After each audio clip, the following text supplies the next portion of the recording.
everyone, my name is Tammy and I'm one of the co-founders of Endometriosis Events. Thank you so much for tuning in and attending our virtual event, Light Up the Night for Endometriosis. I was diagnosed with endo in 2017. I also had surgery within that same year. I had both my fallopian tubes removed as well as my appendix. While I was at the hospital, I said to myself, there has to be a way to raise more awareness for this horrible condition. I never heard about endometriosis until I was diagnosed. In 2019, I met Leah, who is also the co-founder of Endometriosis Events. I met her at an endo support group that she was facilitating. We were talking about the hardships that we were both facing with endo. So we decided to start raising awareness through events, and not only have events in the GTA, but also all over Canada.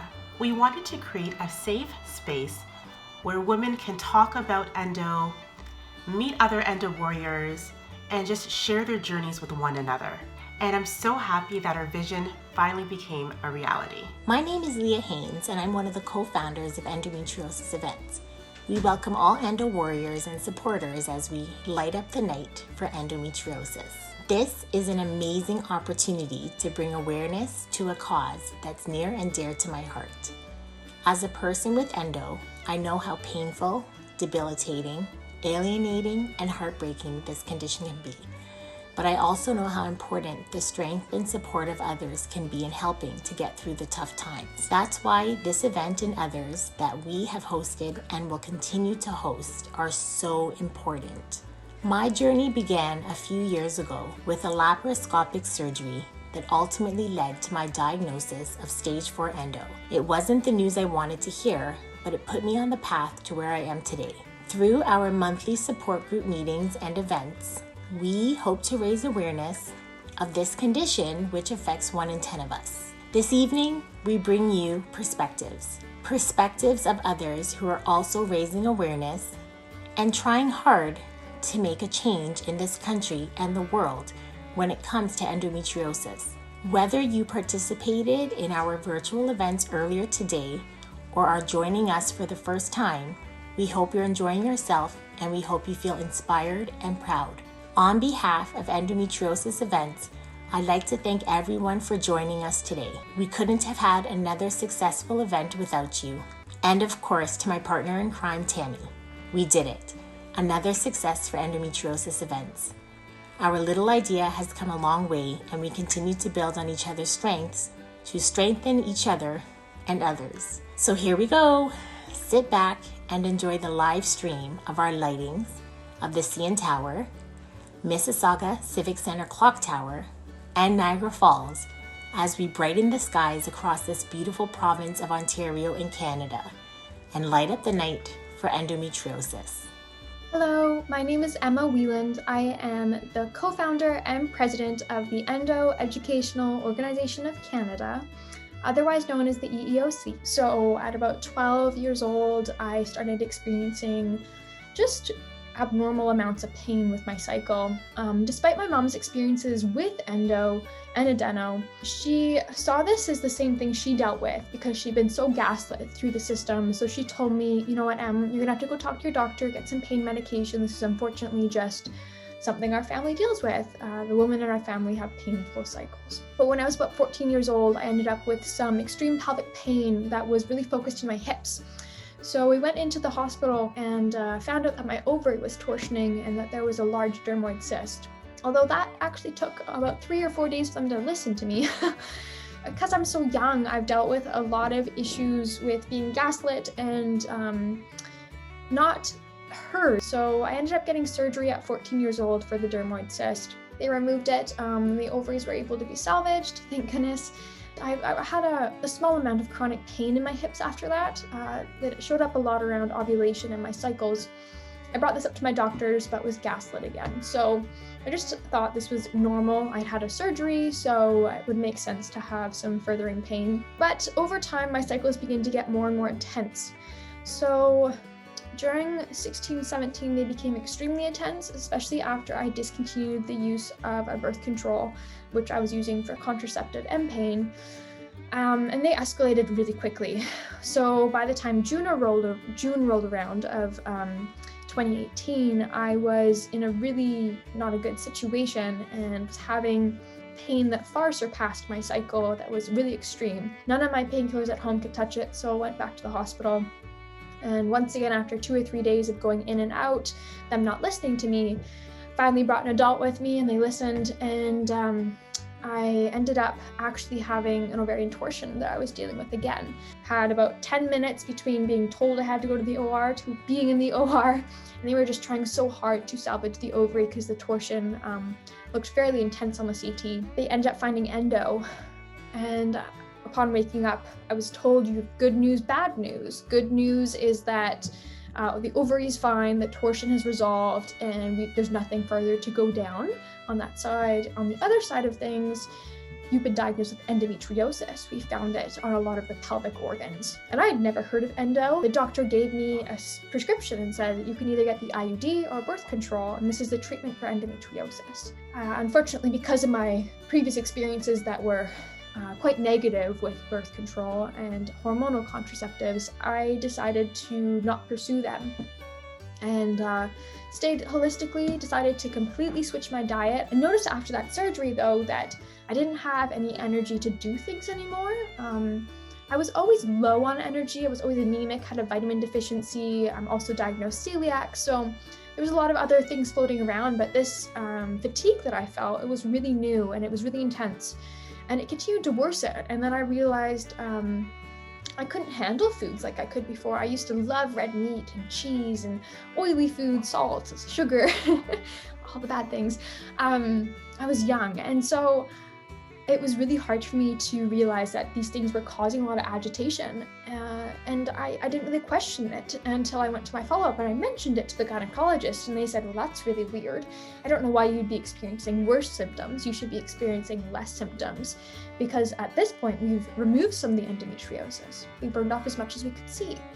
I said, oh, that was never communicated. So I found out after surgery that I had actually had the endo removed using ablation techniques unconsensually.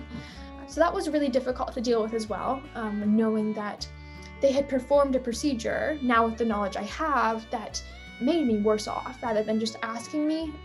But hindsight's 2020, and I think that these surgeons can only do so much with the tools they have. So I appreciate everything that surgeon could do for me. This really bad condition though continued to worsen because of the ablation, as we all know, causes adhesions, can cause furthering of the disease, pretty much locks in those icebergs that we see in the diagram, right? So it's not removing the disease, inflammation continues, symptoms continue, and sometimes they worsen. In my case, they worsen tenfold. So I tried to go away to university that fall, and only 2 months in, I needed to be carted home. I could barely eat anything. I had dropped 30 pounds. I was almost a size 00, and healthy was a size 6 in my pants. So I couldn't even walk upstairs anymore. I was in the hospital every week pretty much, trying to advocate for some kind of information. I couldn't believe that the system couldn't help me. It just didn't make sense. I was in so much pain. That's not normal. So we started doing some research. My mom did anyways. She was my backbone. I was so high and unable to operate within life, even reading, that she totally took the bull by the horns and researched like crazy. She found Nancy's Endopedia, the CEC, all these amazing resources, and said, look, Em, it looks like you have endo, and it looks like this surgery that they gave you, ablation, is actually making things a lot worse. And it sounds like you need something called excision. So upon researching, it was definitely what I needed was excision. And so we had already had a requisition for BC Women's Clinic, which is our endometriosis treatment center here on the West Coast. And found out though that it would be a year until I had an initial appointment, let alone an excision surgery. So that would have been about 10 months from the current point I'm talking about that I would have still had to wait. So in December, I decided I had been struggling a lot with my mental health. I think it's something we don't talk about enough. And I had struggled heavily with anxiety, depression before. And so this really heightened things for me. Also the trauma of being in and out of the ER, all of the PAPs I had to do, all of the blood I had to get taken. There were times where nurses used me as a dummy for practice, like nurses that were learning. So I had IV bruises down to my wrist because I wasn't seen as I was seen as a regular in the ER. So I wasn't taken care of sometimes as much as I could have. There was a lot of stigmatism behind being in the ER constantly for pain medication. Luckily, there were some amazing nurses who just knew me by name and they knew exactly what I needed when I came in. They took me seriously, and that's the only reason why those experiences were actually helpful. All doctors couldn't believe, they didn't even know what endo was, and they didn't know what to treat it. They couldn't believe that I needed morphine. God forbid you need morphine every single day. That seems a little bit excessive. And it is. We shouldn't be getting to that point, right? But unfortunately, I was there and I needed them to listen to me, and they weren't. And that was extremely traumatizing. And I just dug a little hole and I just wanted to stay in it. And I became extremely suicidal. I wanted to end my life because everything had been stripped from me. I wasn't able to attend university. I was someone who loved to downhill ski and surf and run and play soccer and dance, and an extremely active lifestyle, and I was barely able to get out of bed by myself. I was in a wheelchair everywhere we went. I was lucky if I had 2 days out of the month where I could actually go for a walk up my driveway. So between this, the 24/7 sciatic pain, not being able to eat, and just feeling lost and distraught, my parents, thankfully, we had some communication and dialogue, and they realized that I was slipping away and this disease was going to take me. So we thankfully have some amazing extended family, and we're able to culminate some resources and send me over to the USA for surgery. From our research, what we found out is unless I was able to wait, which I wasn't, the only way to get proper care quickly was out of country. So we opted for that route. And I am so grateful that I was able to access that, and I am so surprised that I'm considered a rare case, that I was able to access excision, and I'm at the place where I am. I'm 2 years in remission, and I'm finally feeling the benefits because I lost so much because of that. The muscle mass, my stomach lining from all the medication, like the side effects are numerous, and as a result, I am just starting to feel like myself again this year, and that's been a huge gift. And if I were to leave you guys with anything, it would just be don't give up. From someone that has been on the other side now, and everything I went through, the psychoses, the withdrawals, the trauma, the unconsensual treatments, the unconsensual touching, that there's so many little boxes to unpack with this disease, and it's not right that we have to unpack them. It's not right that we have to go through them at all, but it is what the cards we've been dealt. And I'm trying the hardest I can in the position I am now to try and change those cards for you. I ask that you just hang in there. If your community's not working, make it bigger. Be kind to yourself and know that this is a really hard journey, but this community is beautiful and it is magical. We're here to support you and we're here to help you. And I'm so glad that you found Endo Events for this weekend. Yeah, my heart goes out to you guys, and I really hope that this weekend helps you celebrate and bring a little bit of light into your lives. Anyways, it was really nice to meet you guys. Bye. Hello, Endo warriors, Endo advocates, hello, Endo family. My name is Denise Campbell, and this is my very short and quick story of getting diagnosed with endometriosis. The first time ever that I had abdominal pain, I was 14 years old. I suffered from constant, severe, sharp pain around my belly button. I saw a new doctor, and my doctor said that it was an appendicitis. Quickly had that removed, emergency surgery. Now, feeling much better actually. Here comes 2015, and the year starts off really good. I'm traveling, I've been to Miami, went to Cuba, went to Bahamas. I'm enjoying my life. Career professionally was good. I think things are going well. December 2015, the ending of the year, I usually go in for my routine annual exam, my PAP. At the end of my exam, she says to me, is there anything else that you want to talk about? What's happening with you? How's your health overall? I have heavier menstrual cycles. The flow is heavier and my periods are longer and more painful. I say to her that I have been having chest pains and shortness of breath and weight gain. So I'm thinking, because my job is more stationary now and I'm not as active as I used to be, that this is all due to, my weight gaining and not being so active. And then she says, is there anything else you want to talk about? I said, yes, one more thing. So my belly button has been bleeding here and there. And also, if you want to just check, there's like something growing out of my belly button. So now she's very concerned. She's like, there's something growing out from your belly button. I'm thinking, and I say this, to her, that it must be scar tissue from my appendicitis. She's like, no, this is not scar tissue. And your belly button bleeding due to appendicitis that you had at 14, this is not a connection. So I'm like, oh, I don't know. That's what I assumed, so I didn't take it seriously. She's like, you need to take this seriously. So she gives me a requisition to get an x-ray done. And then I go get my x-ray done. Doctor's office calls me in immediately. Doctor tells me that, yes, he confirmed that there's a large mass in my belly button. But the x-ray also showed that there's fluid in my lungs. So now he's very concerned and he asked me to get an x-ray of my chest. I go back to the doctor's office. He's very concerned. He says there's a series of tests that they would like me to do, and he's letting me know that he would like me to see an oncologist in the new year. I said, I don't need to see an oncologist. He said, because you have 2 tumors in your body and you have fluid in your lungs, there's a possibility that this could be cancerous. And I was like, no, I don't think so. Let's just do the other tests that you want me to do. So he wants me to schedule a thoracentesis and also go to the hospital, St. Joseph Hospital, and check myself in emergency to do a biopsy.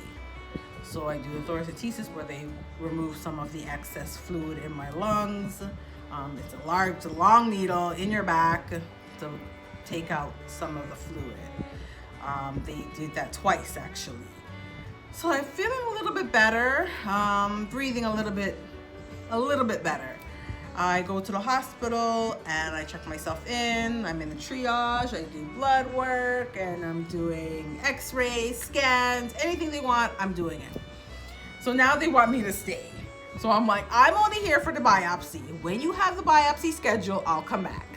They were like, the look on the tech, the nurse, the doctor's face is, we're very concerned. You cannot leave this hospital. So 2 days later, I have the biopsy done. I wake up, I have a tube connected in my chest to this box you can see the fluid being drained from the tube going into this box. The doctor says biopsy is done and you cannot leave until the fluid in your lungs has been drained completely. So I celebrate New Year's in the hospital. My mom and my sister are ringing the New Year's with me. They decorated my room. It's like Happy New Year 2016. I'm in the hospital, but I'm alive. So now I'm released from the hospital. I think this is like January 2nd or the 3rd. They said, please go home and come back and see the cardiac thoracic surgeon in 3 weeks. So I go see this wonderful doctor. He's amazing. And he says, Denise, you do not have cancer. So I'm super happy now. I'm excited. I'm like, yes, thank God. I didn't think I had cancer, but I'm glad to get the confirmation that I don't. And he said, well, just hold on a second. You have a very serious disease. And he says it's endometriosis. I said, listen here, doctor. It's not cancer, so I'm good. He's like, no, you listen, Denise. Endometriosis is very serious. Most likely will need treatment and you need to have surgery. But I said, doctor, I've never heard of this endo, like I've never heard of this. How can it be that serious if I've never heard of it before? He says, you're gonna see a gynecologist, wonderful gynecologist. I meet with her in about 2 weeks and she gives me a breakdown. You know, Denise, have you suffered from severe, constant, sharp stabbing pain? Yes. Have you had shortness of breath? Yes. Have you ever felt like you were gonna pass out during a menstrual cycle? I was like, yeah, I've been on the floor after getting ready, coming out the shower, trying to get ready for work. I've been on the floor many times. Just past, like, can't do anything. In the fetal position, laying on the floor, can't move. In so much pain. And she let me know that the time that I was on the floor, most likely that was due to a collapsed lung. She shows me that, you know, I have a collapsed lung along with the tumor, along with the fluid, along with the belly button bleeding and the mass in the belly button, and I'm going to have surgery and start treatment immediately. She gives me a prescription for Lupron. She goes over the side effects of Lupron. I think I had all but maybe a few.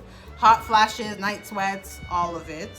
But she asked me to stay on Lupron because they wanted to prevent my lungs from collapsing and my belly button from continuing to bleed. I had lots of stains on my shirts.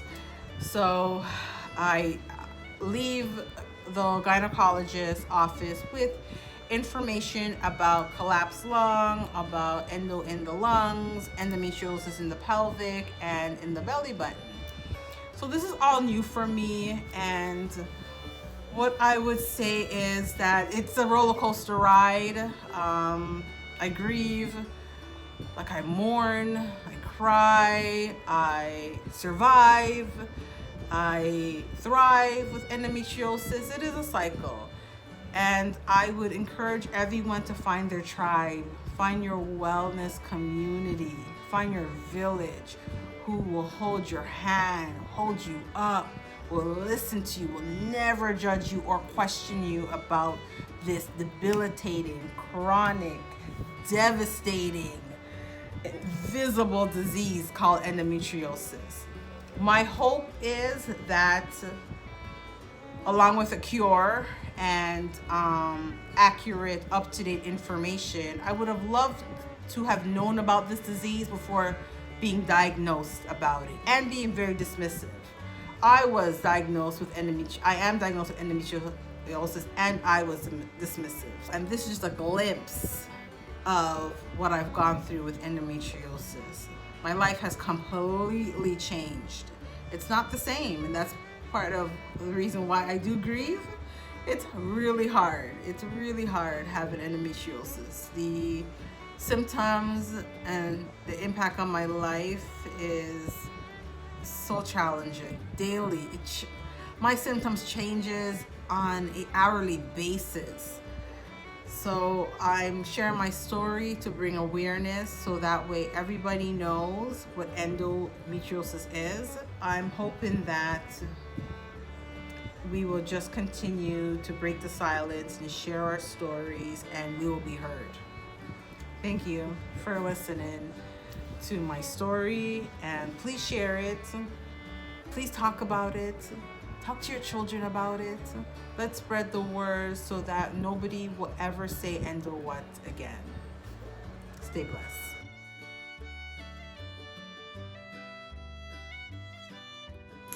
Hello, my name is Alexandra Kamara and I am the one who is behind Yellow Bows EXO on social media.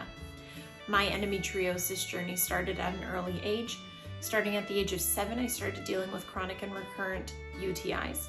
At the age of 9 is when I was aware of what endometriosis was, as that's when my mom had her diagnosis.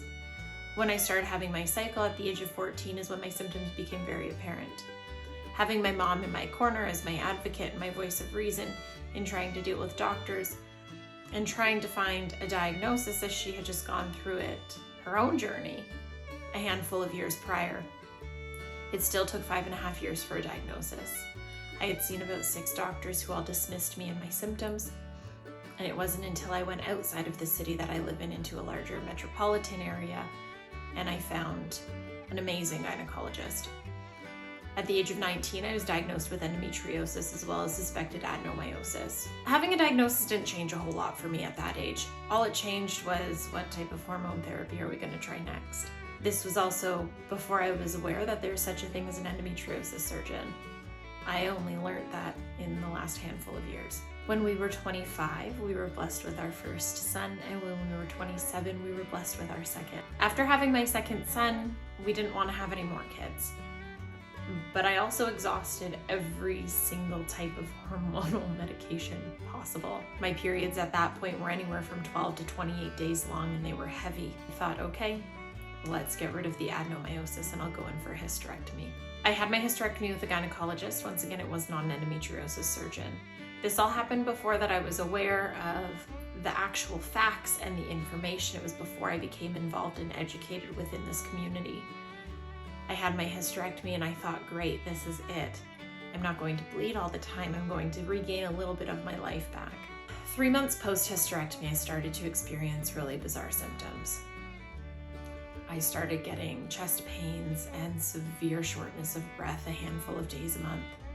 I started getting shoulder blade pain and it would radiate down into my arms and my arms would go numb. And I didn't really understand what was happening. So like I do all the time is I started to track it. And since I didn't have a uterus to correlate ovulation and cycle, I had to rely on a calendar.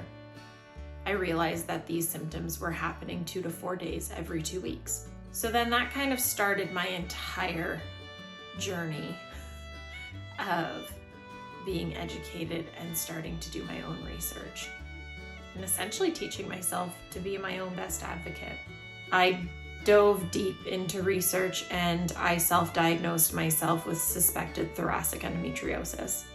I made an appointment with my family doctor so that I could get my family doctor to refer me back to my gynecologist in order to send me out to an endometriosis surgeon.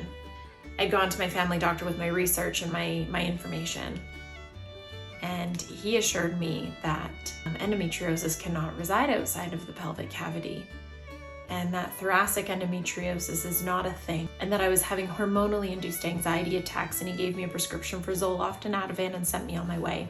I was defeated, but I knew I was right. I called his office the next day and I lied about why I needed to go back and see my gynecologist. She sent me off to my endometriosis surgeon, and at that point, it was 2.5 years of a journey from the onset of symptoms to getting on an OR table. I had excision of stage 3 pelvic endo, as well paired with VATS in the same surgery. VATS is video-assisted thoracic surgery. It's laparoscopic and they go in through your ribs to access your thorax. I had 2 lesions removed from the right thorax cavity, and since surgery, I've never felt better. Prior to surgery, I went on more medications and more Band-Aid solutions. I was chemically induced into menopause for 10 months prior to surgery to achieve giving me about a 20 to 30% functionality rate. It was less than ideal. I couldn't load and unload the dishwasher. I couldn't carry a basket of laundry upstairs. I couldn't switch laundry over from the washer to the dryer. I could barely get through making my kids lunch or reading them a bedtime story. Over the months, the symptoms progressed from 2 to 4 days every 2 weeks to every single day. Just some days were worse and some days were better, but the symptoms were still there. Since having surgery, it's night and day. Before I couldn't load the dishwasher, before I could barely manage to brush my kids' teeth before bed, before I would push through my work day and my work day was done, I would go in the bath and I would go into bed, and that was my life. I now run and play and read and brush all the teeth and make all the lunches and do things around the house. I work out every day now. I am wakeboarding, snowboarding, sledding with my kids, skating. I've regained my quality of life, and for that I'm truly thankful. I started out my entire social media platform in the very beginning of essentially thinking I had thoracic endometriosis because I felt alone. I hadn't heard of it up until the symptoms started to affect me. And so I started to utilize social media so that I could find somebody else who would hold me virtually by my hand and say, you are not alone and I understand what you're going through. And what it's turned into is something that I am grateful for every single day. It's turned into people sourcing me so that I can virtually hold their hand and tell them it's going to be okay, and tell them that I understand and that I am here for them. And for that, I'm truly thankful. I wanted to utilize my story to bring awareness to the fact that endometriosis is such a complex disease that it doesn't just affect reproductive organs. It's not a reproductive disease. I wanted to bring light into the fact of how detrimental this disease actually is. And then I also wanted to make change, but I wanted to make large change. So I also started the Endometriosis Foundation of Canada. It launched March 1st of 2020, so we're still just under a year. Our main focus is generalized awareness. We want to start creating because we're not going to get any research and funding if there's no awareness. And the other area is we want to start funneling funds into fellowship programs so that we can start having more endometriosis specialists. I live in Ontario, which we're blessed here to have the majority of endometriosis surgeons in Canada, but there are provinces who have none. So if we can start getting more endometriosis surgeons trained and into other areas where the care is needed, I think that's something invaluable. The biggest thing that I can tell anybody right now is if you're feeling alone, scared, upset, worried, know that we are here. I am willing to virtually hold your hand, as so many other people had done for me. It is the worst disease. Community is filled with the best people. You are far from alone, and we are here to lift you up and brighten you up on your darkest days. Hi, my name is Allie, and I am an endo warrior. Endometriosis is a condition that affects 1 in 10 women worldwide. But yet, the only way to get a true diagnosis or a true treatment plan is through surgery. That means we need to do better. We need better research. We need resources. We need doctors and communities to hear us. We need to spread awareness. So many women are struggling in silence. So many women think that their symptoms are just due to a bad period because of what they've been told by healthcare professionals. Advocacy is so important at this time. There are so many that need our help. I was one of those women. For years, I struggled with circulation issues, pelvic pain, nausea, headaches, low iron, unbearable periods, constipation, and the list only continues. Every single month would bring a new set of symptoms, and it would impact my quality of life. No one deserves to live that way. I would see doctors regularly and complain, and in response, they would say, it's a bad period, try birth control. Birth control is not the solution. It took me 3 different specialists to find someone that heard me, find someone that understood what my conditions were. And after going for surgery, I was diagnosed with stage 4 endometriosis. Stage 4. Pain does not equal the stage of endometriosis you have. Pain is relative. Pain, you could have stage 1, stage 2, stage 3, or stage 4 and have the same level of pain as another female struggling. We need to come together. We need to uplift each other. We need to support each other. That's why the endo community is so important. I am so honored to be part of the endometriosis support groups that I'm in, the endo community on Instagram, as well as attend endo events and contribute to everything that they are doing to spread awareness and raise funds. I was struggling for years. I thought it was attributed to a bad period. Since I was a little girl, it was taboo to talk about periods in our household. And now I stand grown in front of you, being more aware, trying to spread knowledge to my circle, and hopefully spreading more awareness each day. The amount of mental struggle, emotional struggle that endometriosis brings is no joke. Women are suffering. They're in tears. They are scared to make plans. They have an invisible illness, and because you can't see it, people don't believe them. People confuse their illness with the endometrium, which is not the same. I regularly have to correct family and friends who make that mistake. It is not the same thing as the endometrium. I hope that spreading this awareness, making these moves, and sticking together allows all of us to stay united and get the funding, the research, and the support we have needed for years, if not for my generation, for the future generations to come. I stand proudly in being an advocate for Endometriosis Awareness Month, and I hope you stand with me. Thank you. I am 1 in 10 women that are diagnosed with the chronic, debilitating reproductive disease of endometriosis. I didn't know what was happening with my body at the age of 12, or by the age of 14 when I was bedridden and couldn't go to school every single month out of the year for the first 2 days.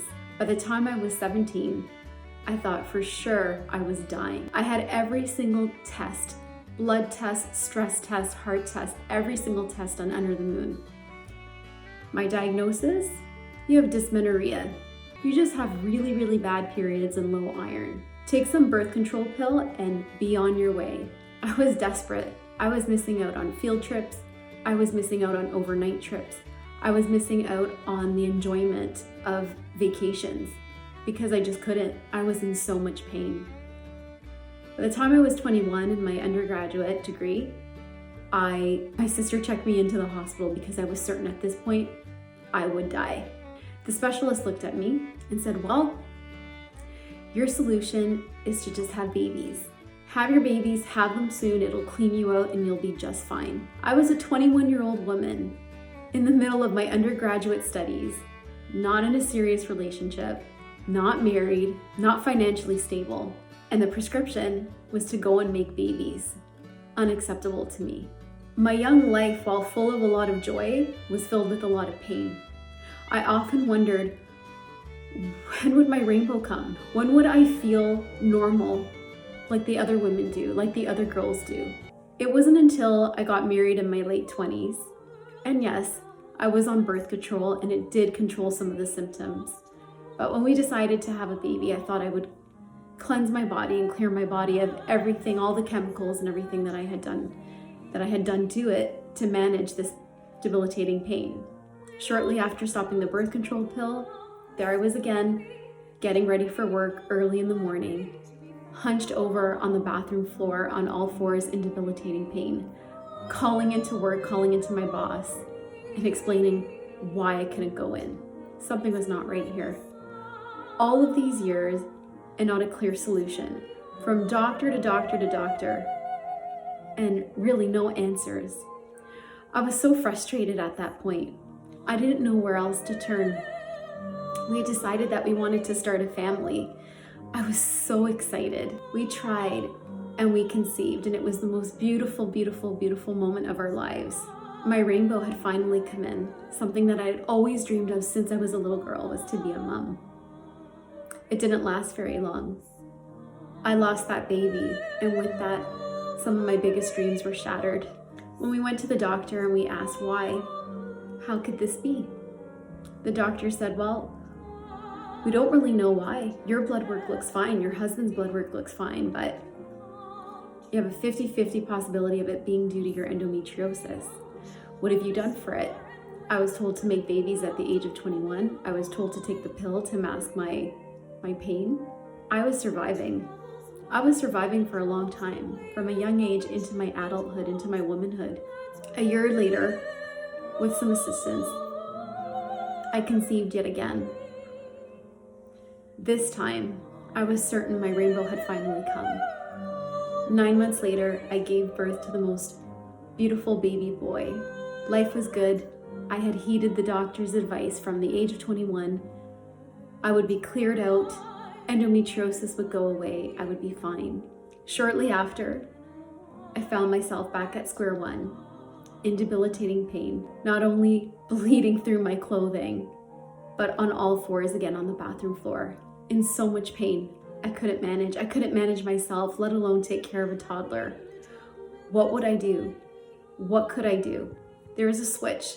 Something changed. I knew I couldn't go back to the doctor's telling me to mask it with a pill, quickly have surgery, and clear things out, I knew that I wanted something more for me.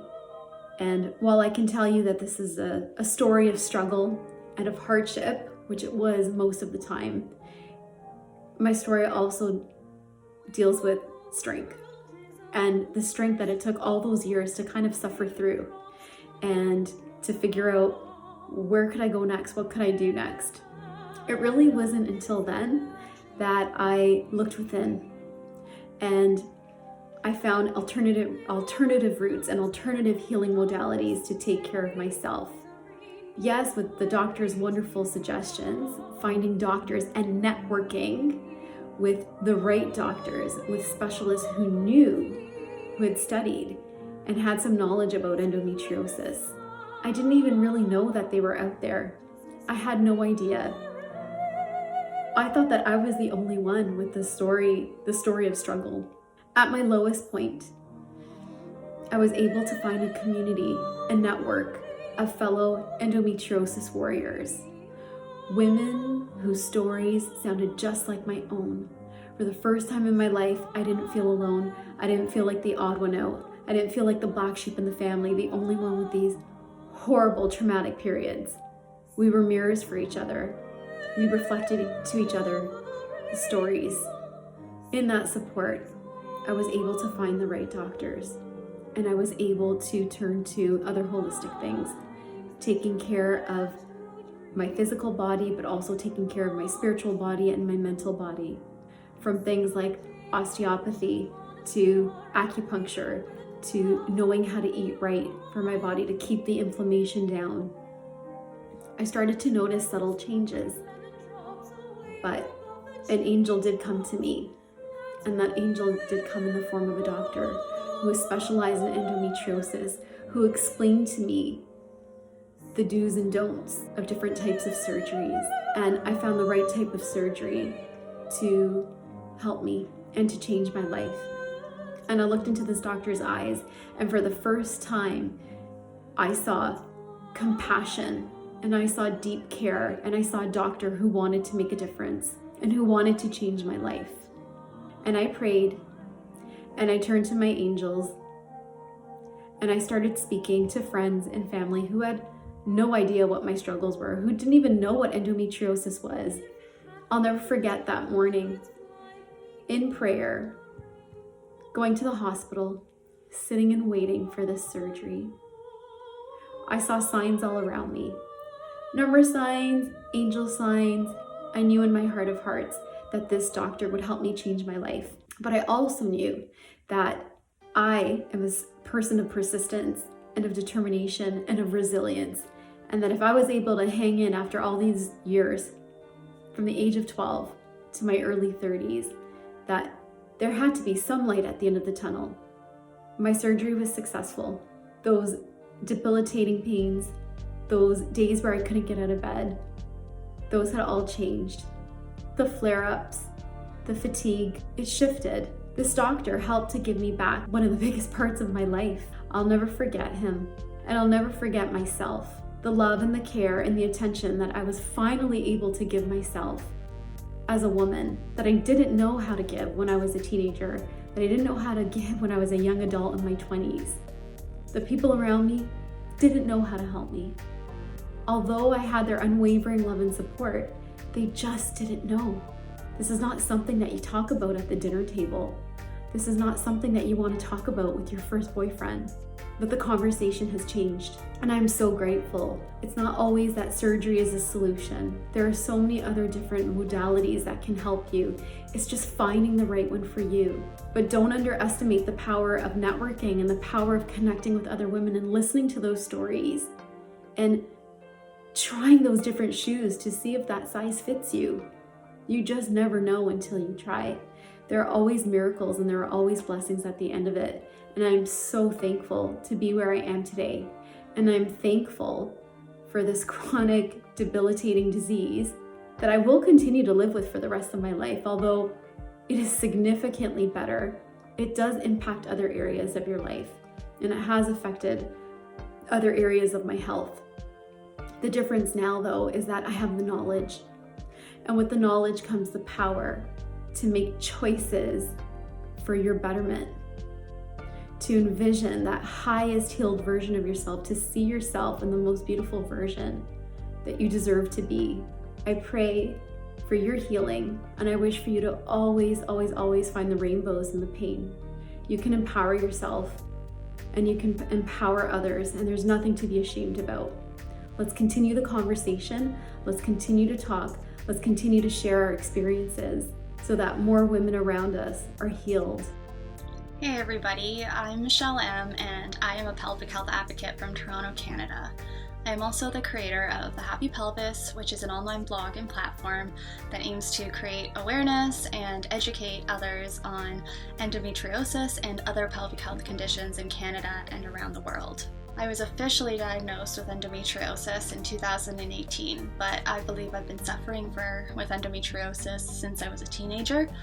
I was put on birth control to ease my period cramps along with my flow, and that seemed to help a little bit, but I was still dealing with pelvic pain and pain with my periods. But I would just take a really high dose of Advil Extra Strength, and that would get me through that week, be it if I had to go to school or if I had to work.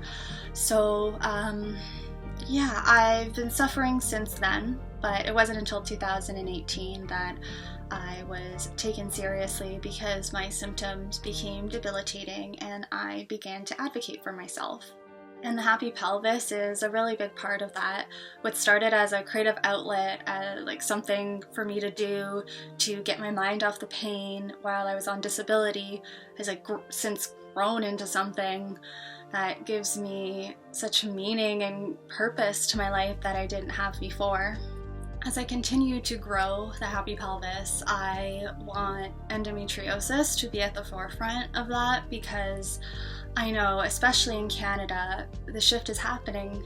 I'm seeing it. It's been 3 years since I started my blog, and 3 years ago there weren't as many accounts or blogs or doctors on social media talking about pelvic pain and endometriosis. So it's happening, and it's really exciting to see it happen before our eyes, and we just have to keep advocating, keep raising our voices, keep sharing our stories, and change will happen. Change can happen. If you are an endo warrior and you want to get in touch, you can reach me on social at The Happy Pelvis, or you can reach me at my email, michelle@thehappypelvis.ca. And one more thing before I sign off, I'd like to let everybody know that I, myself, and Leah Lanny from the Pelvic Health Guru, which is her tag on social, we collaborated last year during the pandemic, and we created an ultimate vulvodynia and pelvic pain resource guide for the community.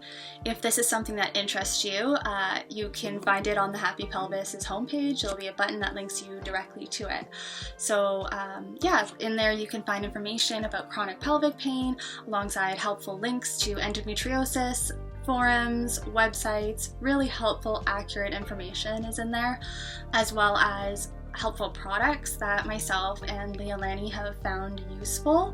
So different menstrual products, pain relief products like heat packs, moisturizing, CBD creams, all of that stuff.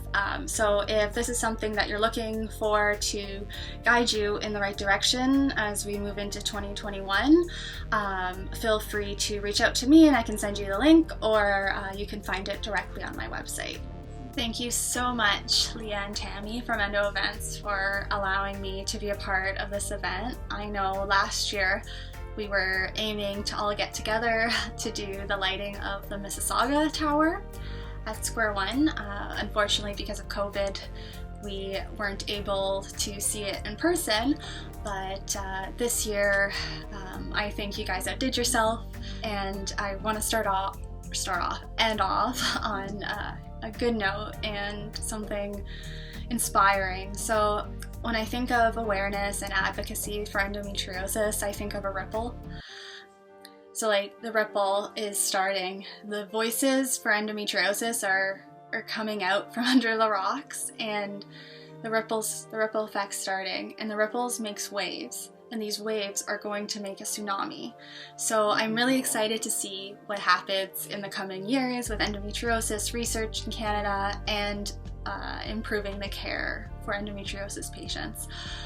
Again, thank you guys so much for having me, and if you want to get in contact, you can find me at The Happy Pelvis.